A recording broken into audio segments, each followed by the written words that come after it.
everyone, it's Lauren from Granite State Yarns, and today I'm going to show you how to knit the rock stitch from my Flume socks pattern. This is a really simple little technique, but it's always helpful to be able to see these things demonstrated. The rock stitch forms this really nice little lacy detail on either side of the front of the sock.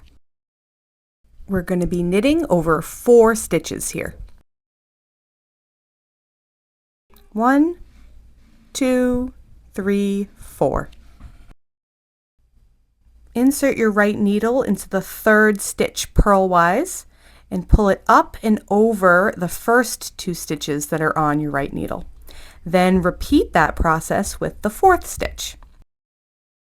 You're now left with 2 stitches where there was once 4.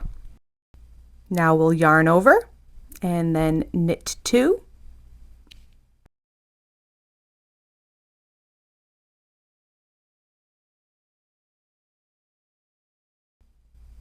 And 1 more yarn over, and then back to knitting our pattern as before.